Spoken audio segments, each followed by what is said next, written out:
Hello दोस्तों, कैसे हैं आप सब। उम्मीद करती हूँ अच्छे और मस्त होंगे। आज की कहानी है गरीब बहू को मिला शाही महलों जैसा ससुराल। गांव की कच्ची गलियों में सुबह की पहली किरण के साथ जब पक्षियों की चहचहाहट सुनाई देती, तभी सीमा की दिनचर्या शुरू होती थी। अपने झोंपड़ी जैसे घर में वह अपनी माँ के साथ खेतों के काम में जुट जाती थी। पिता खेती करते थे और माँ दूसरों के खेतों में मजदूरी। सीमा ने गरीबी में ही जीना सीखा था, लेकिन उसके अंदर आत्मसम्मान की लौ कभी बुझी नहीं। सीमा को किताबों से बेहद लगाव था। जब भी कोई पुरानी किताब मिलती, वह उसे जमीन पर बैठकर ध्यान से पढ़ती। गांव के प्राइमरी स्कूल में वह टॉप करती थी, लेकिन 10वीं के बाद स्कूल जाना छूट गया। फिर एक दिन गांव में शाही खानदान की गाड़ी आई। वे लोग सामाजिक सेवा के लिए ग्रामीण लड़कियों से मिलने आए थे। सीमा की सादगी, समझदारी और आत्मविश्वास ने सबका मन मोह लिया। उसी दौरान यशवर्धन, उस खानदान का बड़ा बेटा, सीमा की सच्ची आंखों में कुछ ऐसा देख बैठा जो उसे शहरी जीवन में कभी नहीं मिला। कुछ ही महीनों में रिश्ते की बात पक्की हो गई। सीमा की शादी शाही खानदान में तय हो गई थी। गांव में यह एक बड़ी खबर थी। सबके होठों पर यही चर्चा थी कि सीमा तो किस्मत वाली निकली। शादी के दिन सीमा को सजी धजी पालकी में विदा किया गया। जब वह पहली बार उस विशाल महल में कदम रखी, तो उसके पांव रुक गए। संगमरमर की फर्श, दीवारों पर सोने की नक्काशी, झूमर जो सितारों को भी शर्मिंदा कर दे, यह सब देखकर उसकी सांसें थम सी गईं।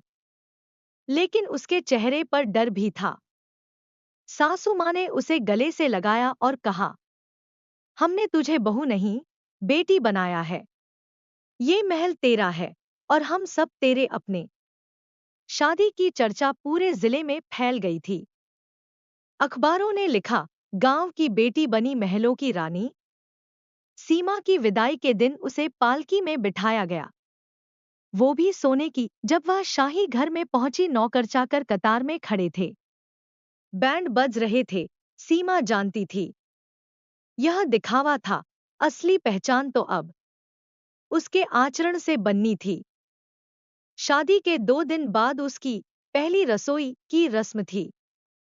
सीमा ने अपने माँ के तरीके से सरसों का साग और मक्के की रोटी बनाई, साथ में गुड़ और ताजा मक्खन। घर के सभी लोग चुपचाप खाने लगे। सासू माँ बोली, बेटा, ये खाना नहीं, यादें हैं। मैंने अपनी माँ के हाथों यही स्वाद चखा था। उस दिन सीमा ने रिश्तों की रसोई में पहला स्वाद जोड़ा था। महल के हर कोने में एसी था, लेकिन सीमा सुबह खुले आंगन में तुलसी को जल देना नहीं भूली। वह पुराने कपड़े से झाड़ू लगाती, नौकरों को नाम से बुलाती और खुद ही पौधों में पानी देती। सासू माँ ने एक दिन कहा, तू तो रानी होकर भी नौकरों से ज्यादा सेवा करती है।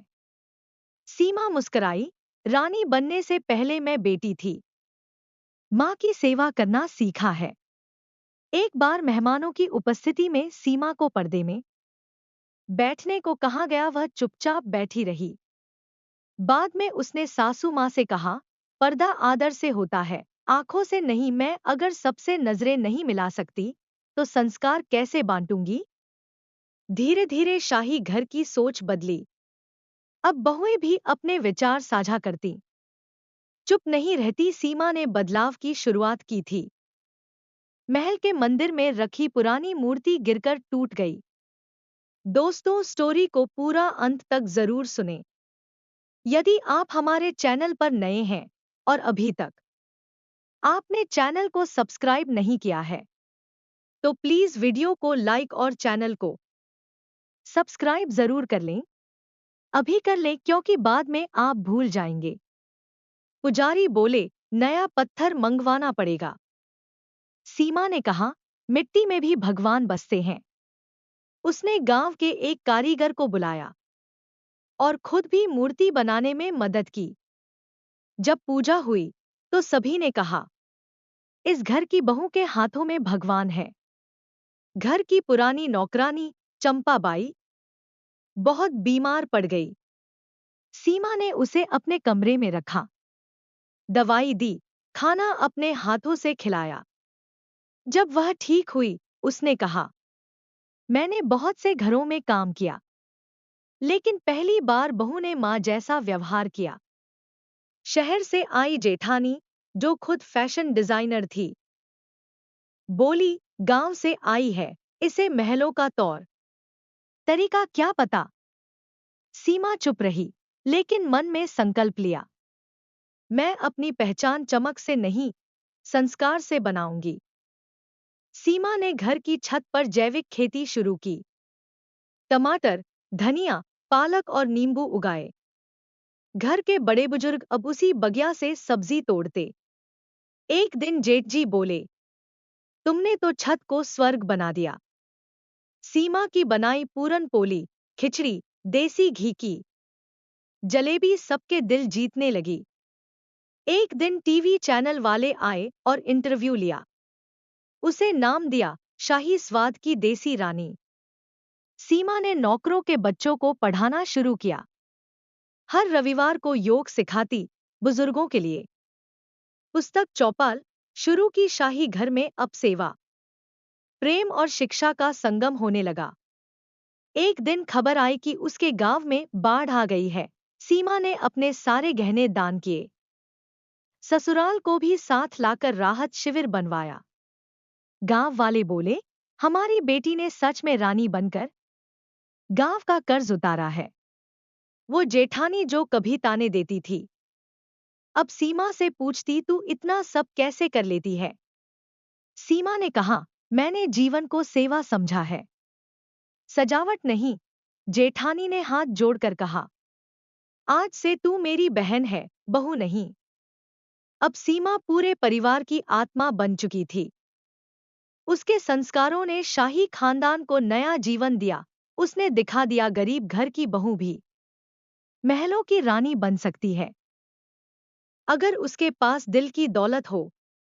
असली शाही रुतबा महल से नहीं, मन से आता है।